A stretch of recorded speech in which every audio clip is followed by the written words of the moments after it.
हमेशा लड़ना बहादुरी नहीं है, युद्ध के लिए तैयार रहना बहादुरी है। हमेशा लड़ना बहादुरी नहीं है। शक्ति नहीं होगी अगर, तो इस संसार में सिर्फ समाज शास्त्र पढ़ के ना जी पाओगे। सूरज से कोई आंख नहीं मिलाता, चंद्रमा से रात रात भर बैठ के देख रहे हैं लोग।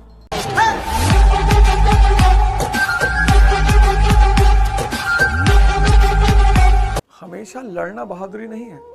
भगवान राम ने बाली को खुलकर नहीं मारा, पीछे से मारा। भगवान कृष्ण ने जरासंध को खुद जाके नहीं मारा, काल यवन को खुद जाके नहीं मारा।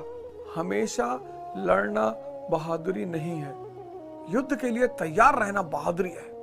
शक्ति नहीं होगी अगर, तो इस संसार में सिर्फ समाज शास्त्र पढ़ के ना जी पाओगे। सूरज से कोई आंख नहीं मिलाता, चंद्रमा से रात रात भर बैठ के देख रहे हैं लोग।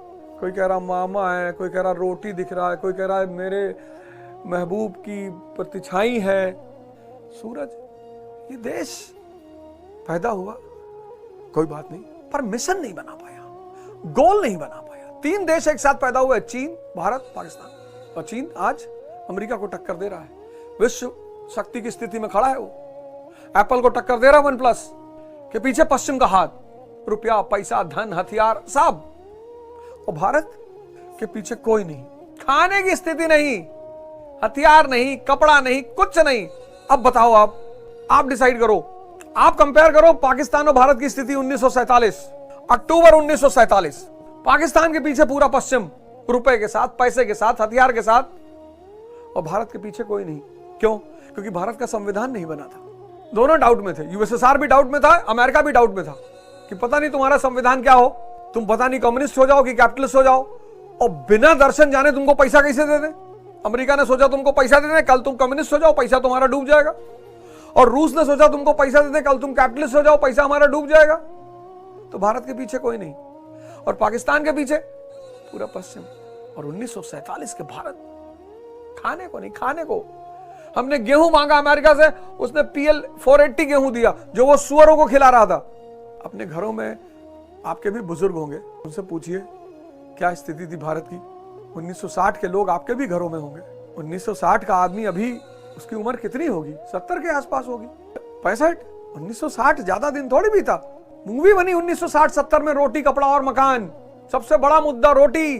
तब नेहरू जी ने डिसाइड किया कि नहीं यार, अगर लड़ेंगे तो पाकिस्तान भारी पड़ जाएगा। पाकिस्तान भारी पड़ जाएगा, एक तो पश्चिम का सहारा, ऊपर से इधर चीन बैठा हुआ है, उसकी भी नजर मेरे ऊपर है। बाद में चीन ने तिब्बत पे कब्जा कर ही लिया। अब जैसे ही शेख अब्दुल्ला मार्च 1948 में प्राइम मिनिस्टर बने, इस आदमी ने 2 काम किया। पहला, लैंड रिफॉर्म्स, भूमि सुधार। और भूमि सुधार में 3 काम किया इस आदमी ने। पहला काम, land to the tiller act. भूमि किसकी?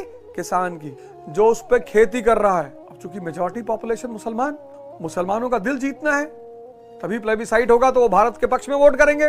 वो पक्ष में वोट करेंगे अब्दुल्ला के, अब्दुल्ला भारत के पक्ष में है। नेहरू जी को भी बात समझ में आ रही थी कि हाँ यार, बात तो सही है, फायदा होगा तो अगला बंदा हमारे साथ खड़ा होगा। तो ये पहला कानून लाया, land to the tiller act, जमीन किसान की। बटाई का जो रेशियो था, बटाई, आप में से बहुत लोगों का हाँ बटाई पे खेती होगी, आप शहर में रहते होंगे तो आपने खेती बटाई पे दे दी हुई कि भाई रख लो खेत। इसने कर दिया 25-75, खेती करो, आधा तुम्हारा आधा हमारा। तो बटाई का जो रेशियो था, अब शेख अब्दुल्ला से पहले वो 75-25 था। 75 मालिक का, 25 किसान का, 25 मालिक का, 75 किसान का। पब्लिक तो और मस्त हो गई, मुसलमान किसान और मस्त हो गया। और तीसरा, तो साहूकार थे, मनी लेंडरों पे लगाम कस दिया। पूरी मुसलमान जनता के लिए शेख अब्दुल्ला फरिश्ता। यहीं पे शेख अब्दुल्ला कश्मीर की मुसलमान जनता के लिए बन गए फरिश्ता, और उसकी फसल आज तक अब्दुल्ला परिवार काट रहा है। शेख अब्दुल्ला, फारूक अब्दुल्ला, उमर अब्दुल्ला। कश्मीर में जमीन हिंदू जागीरदारों के पास, हिंदू जागीरदारी महाजन, और जमीन दे दी उसने मुसलमानों को। कल land to the tiller, ceiling कर दिया। आज भी कश्मीर में हर आदमी के पास जमीन है। भारत का राज्य है जिसमें सबके पास जमीन है। बटाई 25-75, अगर आप अपनी खेत जमीन बटाई पे दे रहे हो तो 25 मालिक का, 75 किसान का।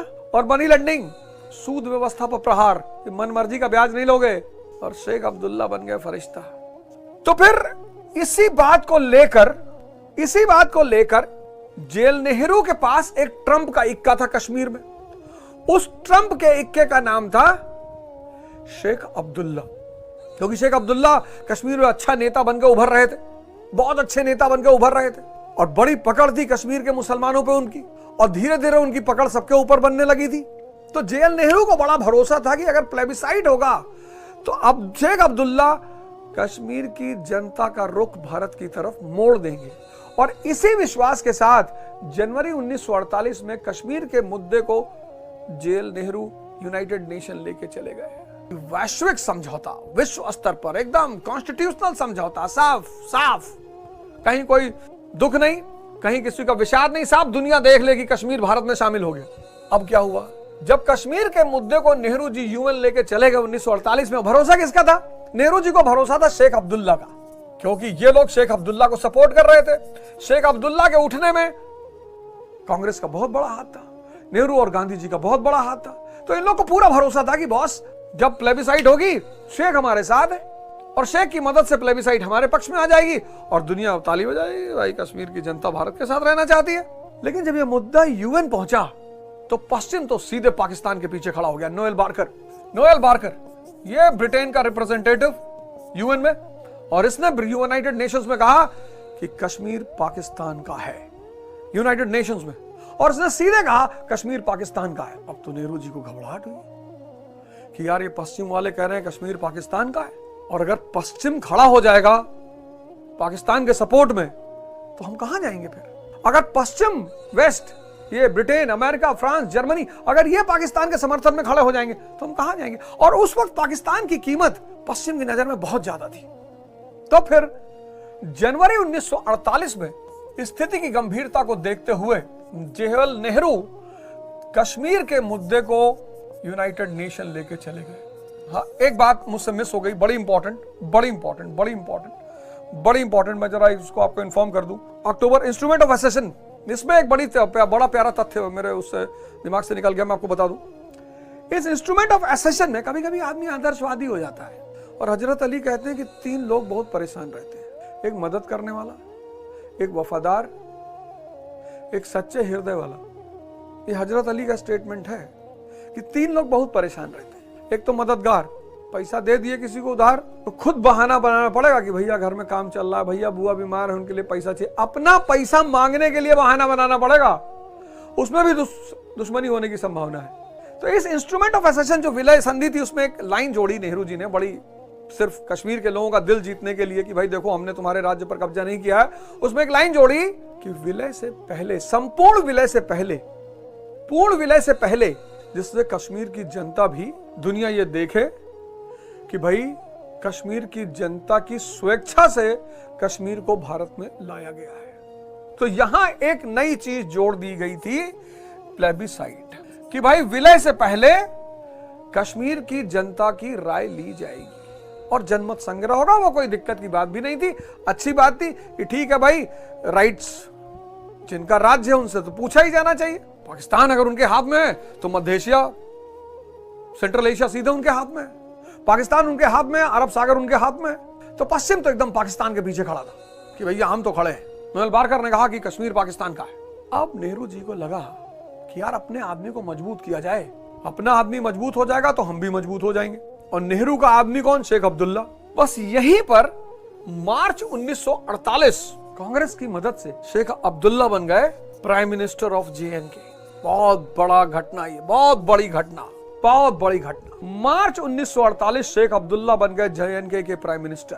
जब पश्चिम ने साथ दिया पाकिस्तान का, तो नेहरू जी को लगा कि अपने आदमी को मजबूत करो कश्मीर में, अपना आदमी मजबूत तो हम मजबूत। तो शेख अब्दुल्ला को बनवा दिया प्राइम मिनिस्टर।